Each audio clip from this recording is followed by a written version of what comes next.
मी प्राध्यापक डॉक्टर लता वाघेला बे भाग 2च्या तिसऱ्या सेमच्या विद्यार्थिनींचे गृह अर्थशास्त्राच्या तासिकेला स्वागत करते। विद्यार्थी मैत्रिणींनो, काल आपण तेल आणि तुपाबद्दलची चर्चा केली। त्याचे आपण स्निग्ध पदार्थाचे गुणधर्म अभ्यासले। त्या गुणधर्मांमध्ये द्रवीभवन बिंदू, धुरीभवन बिंदू, एकजीव करण्याची शक्ती आणि प्रसरणशीलता, त्याचप्रमाणे ज्वालाबिंदू आणि धूम्रबिंदू असे असे 6 प्रकारचे गुणधर्म आपण स्निग्ध पदार्थांचे अभ्यासले।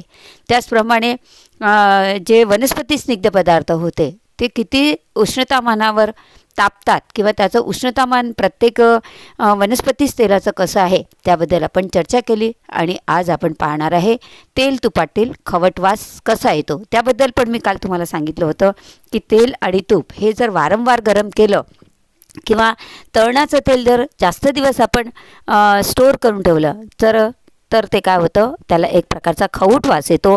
आणि हा खवूट वास कशामुळे येतो याची कारणे आज आपण अभ्यासणार आहे। तर त्यातलं पहिलं कारण आहे की ज्या खाद्यपदार्थात असंपृक्त स्निग्धाम्ल अधिक प्रमाणात आहे त्या पदार्थाला खवूट वास लवकर येतो। आता असंपृक्त स्निग्धाम्ल म्हणजे मी तुम्हाला कालच्याच पिरियडला सांगितलं होतं की असंपृक्त स्निग्धाम्ल म्हणजे काय, तर वनस्पती तेल जे आहे ते असंपृक्त स्निग्धाम्लामध्ये मोडतात आणि त्याच्यामुळे तूप, लोणी याच्यापेक्षा काय म्हणतात वनस्पती तेलाला खवटपणा लवकर प्राप्त होतो। त्याचप्रमाणे पदार्थात रासायनिक प्रक्रियेला पोषक जर वातावरण असेल तर काय होतं, पुन्हा त्या पदार्थाला एक प्रकारचा खवटवास येतो आणि त्याच्यामुळे या 2 वातावरणामुळे पदार्थ खवूट होण्याची शक्यता असते। याचं कारण म्हणजे हा पदार्थ खवूट वास येण्याचं कारण म्हणजे पहिलं म्हणजे जलविघटन आणि दुसरं भस्मीकरण। जलविघटन म्हणजे आर्द्रता, हवा, प्रकाश, सूर्यकिरण यापासून तेल तुपाचं संरक्षण केल्यास जलविघटन होत नाही। पण खूप वेळपर्यंत जर उघड्यावर तेल तूप आपण जर ठेवून दिलं किंवा त्याच्यावर सूर्याची किरणं पडून राहिली किंवा उजेड पडून राहिलेला आहे, हवेत उघडं जर ठेवलं तर मात्र काय होतं, त्यामुळे त्याला खवटवासा म्हणजे जर आपण काय म्हणतात यापासून जर त्याचं संरक्षण केलं तर त्याचं जलविघटन होत नाही आणि जलविघटन जर झालं नाही तर त्याला खवटवास प्राप्त होत नाही।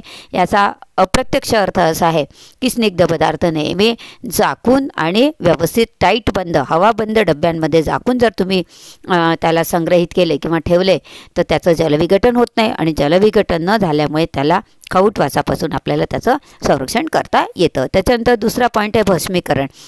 भस्मीकरणाने येणारा खवटवास हा टाळता येतो। यामुळे अँटीऑक्सिडंट भस्मीकरण विरोधी पदार्थाचा उपयोग केल्यास, जसं टोकोफेरॉल आहे ना, म्हणजे त्यामध्ये भस्मीकरण होणार नाही त्याचं, अशा पदार्थ जर कृत्रिम पद्धतीने त्यामध्ये जर आपण मिक्स केले तर काय होतं, त्याचं भस्मीकरण होत नाही आणि भस्मीकरण न झाल्यामुळे त्या पदार्थाला बरेच दिवसपर्यंत आपल्याला टिकवता येतं। खवटवासापासून त्याचं आपल्याला काय करता येतं, संरक्षण करता येतं।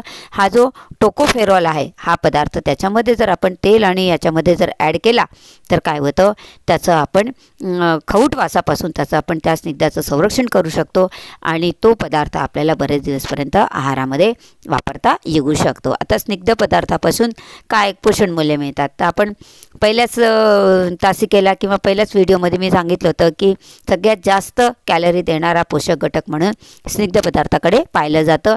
1 ग्रॅम प्रथिनं आणि कर्बोदक हे फक्त 4 कॅलरी देतात, परंतु 1 ग्रॅम स्निग्ध पदार्थ मात्र आपल्याला 9 कॅलरी देतात, म्हणजे दुप्पटपेक्षा पण जास्त कॅलरी देतात।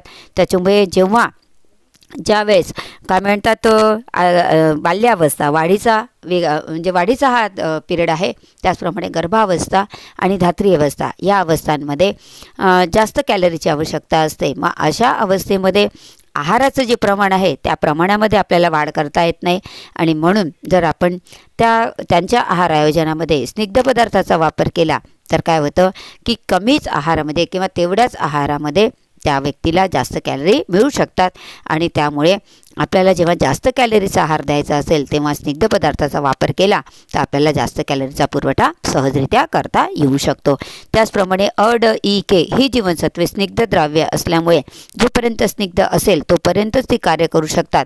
जर तुमच्या आहारामध्ये स्निग्ध पदार्थाचा अभाव असेल तर जीवनसत्व DE यांचं पचन शोषण होणार नाही आणि त्याचे जे अभावाचे दुष्परिणाम आहे, स्निग्धाच्या अभावाचे दुष्परिणाम तर तुमच्या शरीरावर होणारच आहे, परंतु या स्निग्ध द्रव्य जीवनसत्वांचं शुद्धाभावाचे दुष्परिणाम तुमच्या शरीरावर होतील आणि त्याच्यामुळे अड ई के यांचं पचन आणि शोषण होऊन त्याचं जर आपल्या शरीराला जास्तीत जास्त उपयोग करून घ्यायचा असेल तर आपल्याला आहारामध्ये स्निग्ध पदार्थाचा योग्य तेवढा प्रमाणामध्ये समावेश करणं अत्यंत आवश्यक आहे.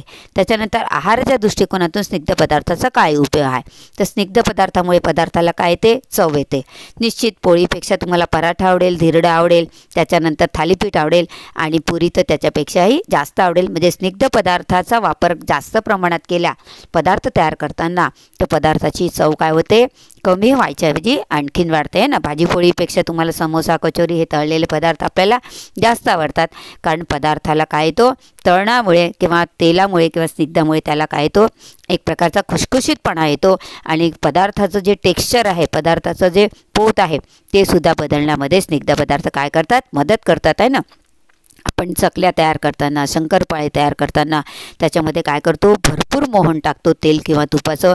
त्याच्यामुळे पदार्थ कसा होतो, खुशखुशीत होतो आणि तो पदार्थ तोंडात टाकल्याबरोबर लवकर विरघळतो, त्याची चव वृद्धिंगत होते आणि त्याच्यामुळे स्निग्ध पदार्थाचं पोषण मूल्याच्या दृष्टिकोनातून हा एक फार महत्त्वाचा आपल्याला फायदा होऊ शकतो.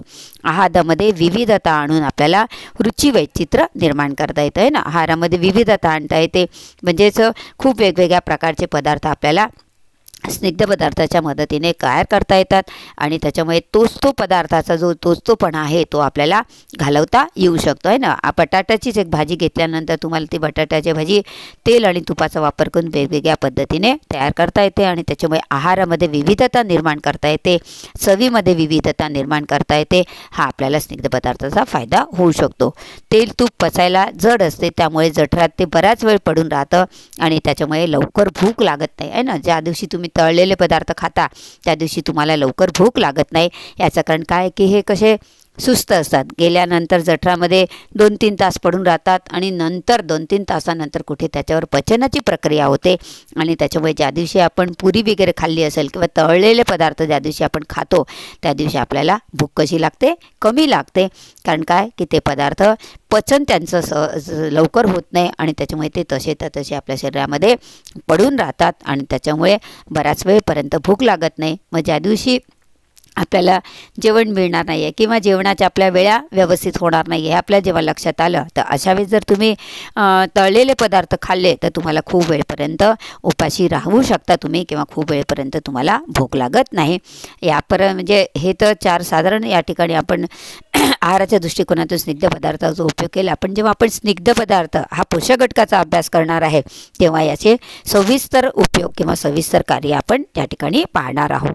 संग्रह आणि काळजी आहे ना. तेल आणि तुपाचा संग्रह आपण शक्यतोवर आधीचे लोक खूप म्हणजे वर्षभराचं धान्य किंवा वर्षभराचा खाद्यपदार्थ खरेदी करून ठेवायचे, कारण तेव्हा घरामध्ये स्वतंत्र अशी स्टोरेज होतं किंवा स्वतंत्र अशी कोठी घरं होती. परंतु आज घराची आकारमान छोटं झालेलं आहे, घरातील लोकांची संख्या कमी झाली आहे, त्याच्यामुळे प्रत्येक व्यक्ती खूप खाद्यपदार्थ घेऊन त्याचा संग्रह करत नाही. पण तरी आपण जो संग्रह करतो तो संग्रह करताना आपल्याला थोडंसं तेल आणि तुपाची निवड करताना थोडीशी आपल्याला गृहिणी म्हणून किंवा एक घरातील काय म्हणतात किचनची जबाबदारी सांभाळणारी गृहिणी म्हणून आपल्याला थोडंसं जागरूक राहावं लागतं. आणि ही जागरूकता लक्षात ठेवताना आपल्याला असं दिसतं की खुलं तेल किंवा तूप शक्यतोवर खरेदी करण्यापेक्षा पाकिटबंद काय म्हणतात तेल आणि तुपाची जर निवड केल्यास तर त्याच्या संबंधित सूचनांची माहिती आपल्याला प्राप्त होते. कारण तुम्ही कुठलंही पॅकिंगचा पदार्थ घेता तर त्याच्यावर त्याची मॅन्युफॅक्चरिंग डेट लिहिलेली असते, किती काळापर्यंत तो तुम्हाला वापरता येतो, त्याच्यामध्ये कोणते कोणते घटक आहे किंवा काही जर प्रिकॉशन असेल संरक्षणाबाबतच्या तर त्या सगळ्या संरक्षणाबाबतच्या सूचना त्या पॅकेटवर दिलेल्या असतात आणि त्यानुसार आपल्याला तो पदार्थ वापरणं कसं होतं, सोपं होतं. आणि त्याच्यामुळे शक्यतोवर तेल तूप हे काय म्हणतात पॅकिंगचे जर तुम्ही घेतले तर काय होतं की त्याचा तुम्हाला वेगळा असा बेनिफिट मिळतो किंवा त्याचे तुम्हाला वेगळे असे फायदे प्राप्त होऊ शकतात. त्याच्यामुळे शक्यतोवर हे पदार्थ खुले घेऊ नका. शक्यतोवर हे पदार्थ कसे घ्या, पॅकिंगचे घ्या. तुम्हाला लागेल त्या साईजमध्ये पॅकिंग मिळतं. अलीकडे डालडा 1 पावमध्ये पण मिळतं, अर्धा किलोचं पॅकेट पण मिळतं, इवन 200 ग्रॅमचं सुद्धा पॅकेट मिळतं. शुद्ध तूपसुद्धा आता छोट्या छोट्या पॅकिंगमध्ये उपलब्ध होऊ लागलेलं आहे. त्याच्यामुळे तुम्हाला जितकं लागेल त्या पद्धतीनं त्याची खरेदी करू शकता. म्हणजे खूप पदार्थ घेऊन त्याचा संग्रह करायची गरज नाही. कारण जर त्याचं भस्मीकरण किंवा त्याच्यावर जर हे झालं, जलविघटन झालं, तर ते पदार्थ खवूट होतात, खराब होतात, खाण्याच्या लायकीचे राहत नाही. आणि समजा ते खाल्ले खराब झाल्यानंतर चुकून, तर त्याचे आपल्या घशावर आणि मोठ्या आतड्यावर दुष्परिणाम झालेले दिसून येतात. आणि त्याच्यामुळे शक्यतोवर पॅकिंगचे पदार्थ घ्या. तुम्हाला जितकं लागलं तेवढं खरेदी करा. कारण मार्केटमध्ये आता या सगळ्या गोष्टी वर्षभर आणि सतत आपल्याला उपलब्ध असतात. त्याच्यानंतर दुसरं, लोणी खरेदी करताना एक मार्क सारख्या दुकानातून त्याची खरेदी करावी. म्हणजे चांगले मिळण्याची आपल्याला खात्री असते. लहान खेड्यात घरगुती विश्वासाच्या ठिकाणी लोणी खरेदी करा आहे ना. छोट्या गावात जर तुम्ही राहत असाल तर जिथे तुम्हाला विश्वास आहे किंवा जे लोक भेसळ करणार नाही किंवा तुम्हाला त्या पैशाच्या मोबदल्यात चांगलेच पदार्थ देईल, चांगलेच लोणी देईल, अशा ठिकाणाहून शक्यतोवर घ्या. आणि जर तुम्ही मोठ्या शहरांमध्ये राहत असाल आणि तिथे जर एक मार्क असलेली जर दुकानं असेल तर मात्र तुम्ही तिथूनच पदार्थाची खरेदी करा. लोण्यासारखे पदार्थ, त्याला लवकर आंबट वास येतो, लवकर लोणी शिळं होतं आणि त्याच्यामुळे त्याच्यापासून आपल्या आरोग्याला अपाय होणार नाही. अशा पद्धतीचा या गोष्टींचा विचार करून जर तुम्ही लोण्याची खरेदी केली तर त्या लोण्यापासून तुम्हाला कुठल्याच प्रकारचा काय म्हणतात त्रास होणार नाही. आणि तिसरा एक महत्त्वाचा मुद्दा आहे की एकाच प्रकारचे तेल सतत वापरण्यापेक्षा तुम्ही आठवड्यामध्ये किंवा एक आठवडा एक प्रकारचं तेल, दुसऱ्या आठवड्याला दुसऱ्या प्रकारचं तेल, म्हणजे सगळ्याच प्रकारच्या तेलाचा वापर करा. कारण प्रत्येक तेलापासून मिळणारी जी उष्णता जरी सारखी असली तरी प्रत्येक तेलाचा गुणधर्म हा वेगळा आहे. आपण जेव्हा स्निग्ध पदार्थाचा सविस्तर अभ्यास करणार तेव्हा तुम्हाला लक्षात येईल की असंपृक्त स्निग्ध आम्लामध्ये आवश्यक स्निग्ध आम्ले आहे जे आपल्या शरीराला अत्यंत आवश्यक आहे. लिनोलिक आणि लिनोलेनिक आणि ऑर्किडॉनिक या नावाने प्रसिद्ध असलेली ही जी 3 आवश्यक स्निग्ध आम्ले आहे ती केवळ असंपृक्त किंवा वनस्पतीच गटातून आपल्याला मिळतात. आणि त्या तेलाचा जर तुम्ही आहारात वापर केला तर हृदयरोगासारख्या मोठ्या रोगापासून तुमच्या शरीराचं तुम्हाला संरक्षण करता येतं. BP सारख्या आजारापासून आपल्याला आपल्या शरीराचं संरक्षण करता येतं. आणि त्याच्यामुळे शक्यतोवर आलटून पालटून काही दिवस शेंगदाण्याचं तेल खा, एक आठवडा तुम्ही सोयाबीनचं तेल वापरा, एक आठवडा तुम्ही तिळाचं तेल वापरा, मधून एखाद्या दिवशी सरसोचं तेल वापरा, अशा पद्धतीने मोहरीचं तेल वापरा. अशा पद्धतीने जर तुम्ही मधून 15 दिवसातनं, 8 दिवसातनं, महिनाभरातनं एक दिवस एक वेगळ्या प्रकारचं तेल आणि बाकी जे तुम्हाला नेहमीची सवय असेल त्याचा जर तुम्ही वापर केला तर निश्चित तुमच्या आरोग्याला त्याचा 100% फायदा झाल्याशिवाय राहणार नाही. तेल आणि तुपाचा आता संग्रह कसा करायचा? जर तुम्ही जास्त खरेदी करत असाल तर मग त्याच्या संग्रहाची जबाबदारी सुद्धा तुमचीच राहते. त्याच्यामुळे संग्रह करताना बंद जे डबे असतात त्याला थंड आणि आर्द्रता किंवा ज्याला जिथे ओलावा नसेल अशा जागी हे जे डबे आहे तेल तुपाचे ते डबे तुम्ही त्या ठिकाणी स्टोअर करून किंवा संग्रहित करून ठेवा. शक्यतो त्याच्यावर सूर्याची किरणं पडणार नाही अशा ठिकाणी डब्बा जर तुम्ही ठेवला तर त्याची काळजी तुम्हाला वारंवार घ्यावी लागत नाही. शक्यतोवर सूर्यकिरणापासून जिथे सूर्याची किरणं डायरेक्ट पडतात किचनमध्ये किंवा स्टोअररूममध्ये तर तिथे ते डबे न ठेवता थोडेसे अंधारा जागी किंवा थंड जागी जर तुम्ही ते डबे ठेवले तर त्यातील खाद्यपदार्थ खराब होणार नाही आणि त्याला खवट वास लागणार नाही आणि ते खाण्यासाठी उपयुक्त राहतील. तळण्यासाठी वापरून शिल्लक राहिलेले तेल किंवा तूप गाळून वेगळ्या भांड्यात ठेवावे आणि त्याचा 8 दिवसाच्या आत शक्यतोवर त्याचा वापर करून घ्यावा. नाहीतर त्याला खवटपणा येतो आणि ते जे तळण्याचं तेल असतं त्या तेलापासून आपल्या घशाला किंवा मोठ्या आतड्याला इजा होऊ शकते. आणि त्याच्यामुळे शक्यतोवर जितकं तुम्हाला लागेल तळण्यासाठी तेवढंच तेलाचा वापर करा. पण काही पदार्थ असे असतात की ते पूर्ण बुडल्याशिवाय चांगले तळले जात नाही. मग अशा स्थितीमध्ये त्याला गाळून घ्यायचं आणि त्याला वेगळ्या भांड्यामध्ये ठेवून जर त्याचा तुम्ही आधी भाज्यांमध्ये किंवा वेगवेगळ्या पदार्थांमध्ये त्याचा जर तुम्ही आधी वापर करून घेतला किंवा शक्यतोवर त्या तळणाच्या तेलाचा मोहन म्हणून जर तुम्ही उपयोग केला तर काय होतं ते तेल लवकरही संपतं आणि त्याचा तुमच्या शरीराला इजाही होणार नाही. या दृष्टिकोनातून तळणाच्या तेलाचा संग्रह, तेल तुपाचा संग्रह करता येतो किंवा वापरलेल्या तेल तुपाचा तुम्हाला वापर जर केला तर त्यापासून तुमच्या आरोग्याचं संरक्षण होतं. आता आपण पुढच्या व्हिडिओ फार मोठे होतील, तुम्हाला पाहायला त्रासदायक वाटतं, म्हणून आपण या ठिकाणी थांबूया. घरी राहा, सुरक्षित राहा आणि मात्र अभ्यास रोज करायचा आहे.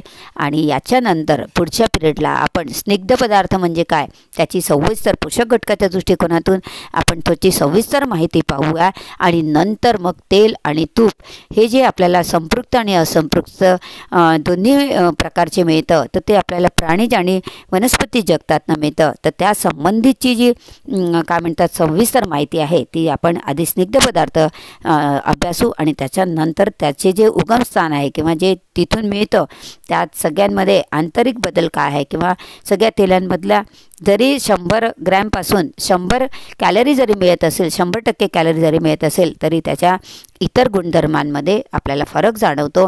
कारण इतर जे पोषक घटक आहे ते सुद्धा त्या तेलबियांमध्ये आहे. तर त्या तेलबियांमध्ये ज्या पोषक घटकांचा जास्त चांगल्या प्रकारचा समावेश आहे त्या तेलाला आपण आपल्या जीवनामध्ये त्याचा वापर करूया.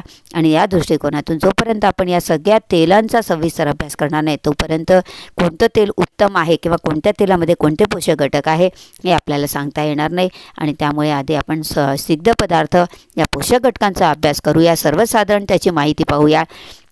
त्याचं संघटन आहे, त्याच्यानंतर त्याचे भौतिक गुणधर्म आहे, त्याचे रासायनिक गुणधर्म आहे, त्याचं कार्य काय आहे, त्याच्या अधिक्याचे दुष्परिणाम काय होतात, त्याचे कमतरतेचे दुष्परिणाम काय होतात, त्याची दैनिक आवश्यकता काय आहे, त्याचे प्रकार काय आहे, वर्गीकरण कसं केलं जातं, ते कुठून आपल्याला प्राप्त होतात, या सगळ्याबद्दलची सविस्तर माहिती आपण पुढच्या व्हिडिओमध्ये किंवा पुढच्या तासिकेला पाहणार. तोपर्यंत तुम्ही घरी राहा, सुरक्षित राहा, अभ्यास करा. या ठिकाणी मी व्हिडिओ बंद करते.